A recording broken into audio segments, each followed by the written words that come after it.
Mike Malone spent 10 seasons barking on Denver's sideline, helping Nikola Jokic into an MVP, and handing the city its first ring. Now the front office has yanked the clipboard out of his hands. Fans are blinking in disbelief. Players are side-eyeing management. One moment he's pacing the sideline screaming. Next he's packing up with the playoffs around. This wasn't a rebuilding year. This wasn't a team in free fall. This was the Denver Nuggets, top tier in the West, led by the coach who helped turn Nikola Jokic from a pudgy second-round flyer into a generational superstar. That same coach, the winningest in franchise history. In this video, we're rolling through the raw, unfiltered reactions from the people who actually live this, NBA players. You'll hear it straight from them, from real-time shock to brutal honesty. By the end of this video, we'll know if Denver just pulled off a genius culture reset or blew a hole straight through their championship window. First up, Draymond Green. And if there's anyone who knows the ins and outs of a championship locker room, it's him. A locker room that wasn't necessarily toxic, but tired. Worn down by the same demanding voice, year after year. But just when you thought he was siding with the players, Draymond flipped the script. He made one thing crystal clear. Being tired of hard coaching isn't a justification. It's the problem.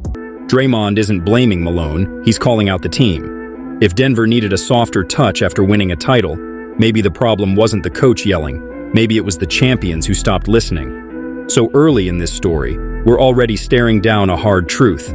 Comfort doesn't win rings, and if Denver let go of the very edge that got them to the top, they might have just traded urgency for silence, and silence doesn't hang banners. Next up is Gilbert Arenas, and if there's anyone who thrives in chaos, it's him. He built his legacy on buckets, boldness, and blowing up locker rooms just to watch the pieces fall. So when he chimed in on the Malone firing, you knew it wasn't going to be gentle. He started with the obvious, Jokic isn't the problem. Not now, not ever. But the rest of that locker room, that's another story. The spark that lit the fuse was one name, Russell Westbrook. Forget the typical Russ slander, Gilbert flips it. He's not saying Westbrook ruined anything. He's saying Russ did what Russ does, show up, go hard, set a tone. And that made people uncomfortable. Not because he was a problem, but because he made the effort some guys didn't want to match. Make the cut. Just don't act surprised when it leaves a scar. Because if Denver was already tuning Malone out, this wasn't sabotage, it was survival. Now here's a voice that doesn't pop up in every NBA headline. But when he speaks, you pay attention. Especially if you're into facts over feelings. Andrew Bogut isn't about hot takes or theatrics. He's about cutting through the noise with cold, brutal logic. And when he heard about Mike Malone getting canned, he didn't rant. He opened the history books. That doesn't just sound bizarre, it is bizarre. You have to go back decades to find another coach pushed off the bench this deep into a season with this much success still on the scoreboard. And even then, it wasn't during a title defense. Andrew's final question, useful or useless, isn't just a throwaway line. He's not poking fun. He's drawing a line between stats that explain a decision and stats that expose it. Because when you're tied with two legendary coaches for the weirdest, most ill-timed firing in NBA history, that's not useful. That's a legacy moment for all the wrong reasons. Then came Jamal Murray. And while he handled the press with composure, what he said revealed just how seismic this move really was. Not just for him, but for the entire locker room. This wasn't a player dodging questions. It was a player trying to process the fallout in real time.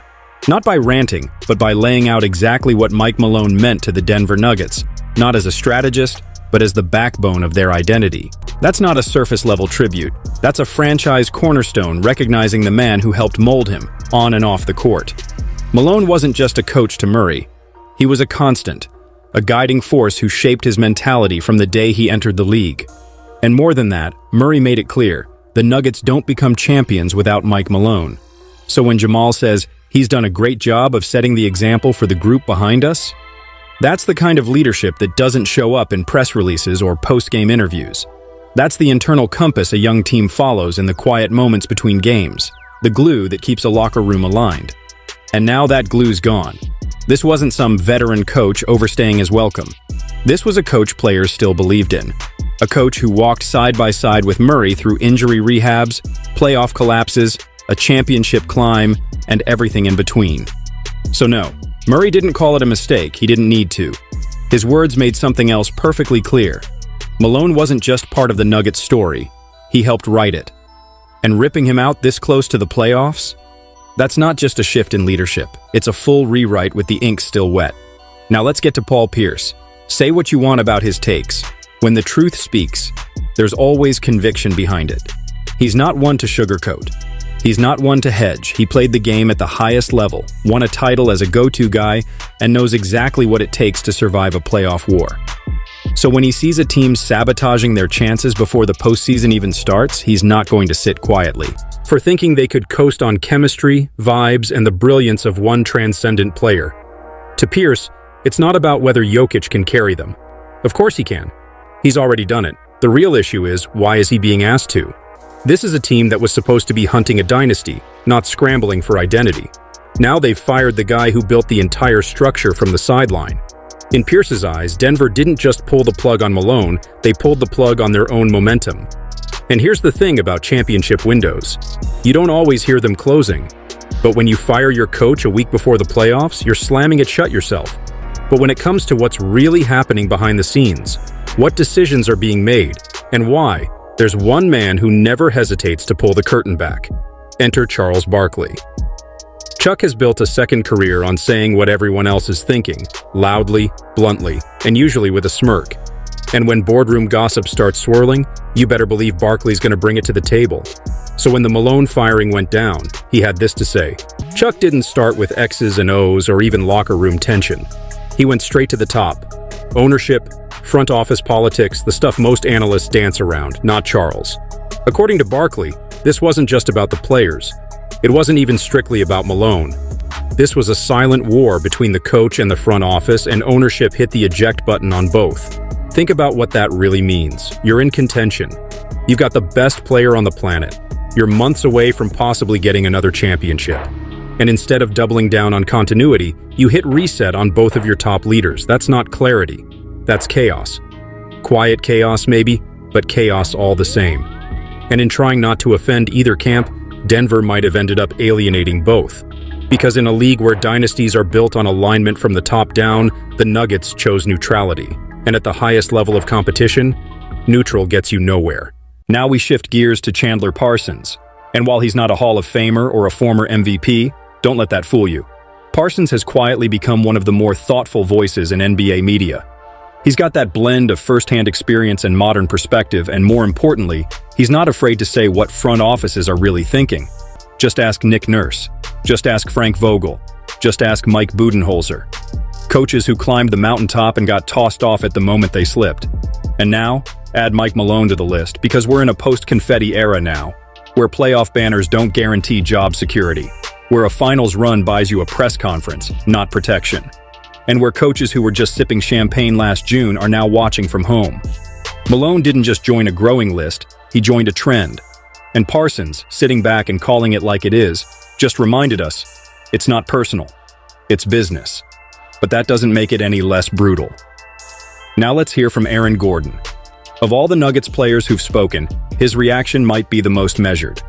No dramatics, no blame, just a careful attempt to explain the shift without lighting any fires. When asked about the firing, Gordon didn't dodge the question. He's not celebrating Malone's exit, but he's not exactly protesting it either. He acknowledges what others haven't said out loud, maybe things were just stuck. And then, after just a few practices under interim coach David Adelman, Gordon offered a new tone, one that felt noticeably lighter. That right there is the trade-off, structure versus freedom. Malone brought discipline and expectation.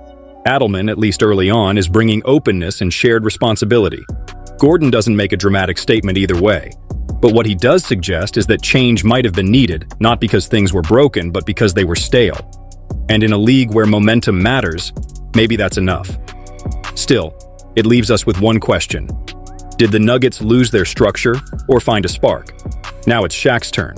And if there's one guy who's been through it all, internal drama, media noise, championship pressure, it's Big Diesel. He's played through dynasties that looked like soap operas and still walked away with rings. So when people start panicking over a rough patch or a mid-season coaching storm, rings don't require peace and harmony. They require resilience, leadership, and one superstar who refuses to lose. And if that's the case, Denver still has Jokic. They still have the core. They still have a shot. The lack of grace. You don't cut ties with the winningest coach in franchise history without so much as a warning. But don't get it twisted. Shaq's not worried about the noise. If anything, he thinks the pressure might sharpen this team. Because if there's one thing he knows better than anyone, it's that a rocky road doesn't mean a dead end. It just means the road gets louder. And if Denver's still locked in, they might roll right over the chaos and into another finals. Now we get to the one voice everyone was waiting for, Nikola Jokic, the face of the franchise. The reason the Nuggets are even in the title conversation. And with the playoffs, all eyes locked in to see what he had to say. No drama, no headline grab, just facts. Malone was out, and there was no vote, no back and forth, just a final word from the top. And Jokic, even the pro, didn't push back. But that wasn't the end. Pressed further, he didn't explode, but he did leave a message. One that felt more like a quiet warning than a soundbite. Make sure it's loud enough for everyone to hear. Because in his world, when someone gets cut loose, everyone else starts looking over their shoulder. And that's the vibe now in Denver. It's not anger, it's alertness. The margin for error is gone. The grace period is over. This isn't about loyalty anymore. It's about results. Jokic might have kept the details private, but the message loud and clear. Play better or pack a bag. Carmelo Anthony, a former franchise face with the Denver Nuggets long before Jokic took the crown. Melo knows what it means to grind through difficult seasons, chase playoff dreams, and carry the weight of a city on his back. He's not defending Malone's every decision. He's calling out the timing, the logic, the fact that Denver acted like the season was already over when it wasn't. To Melo, it wasn't bold. It was giving up. And for a guy who spent years fighting to put Denver on the map, that felt like the ultimate waste. Last but not least, we've got Antonio Daniels, a former champ who's been around long enough to know that winning a title isn't the end, it's just the start of the real work. And in his eyes, Denver didn't just mishandle the ending of Mike Malone's tenure. They fumbled everything before it. That's the real sting. Malone wasn't coaching the same team he won the title with. One by one, the Nuggets let go of their connective tissue, guys like Bruce Brown, Jeff Green, and most recently KCP. Players who don't always get headlines, but who make all the difference in April and May. And Daniels isn't letting the front office off the hook. They had a path to keep the group together. They didn't take it. You can't gut the roster and then pin it all on the coach. You lose your glue guys, then blame the guy piecing them together. Antonio Daniels calls it like he sees it. This isn't just a firing, it's a cover-up. If Denver flames out early, Mike Malone's firing won't just look questionable, it'll become the blueprint for how to waste an MVP window. But if Jokic and the Nuggets go on a tear through the West, the front office gets to call it genius. Either way, this move is going down in NBA history.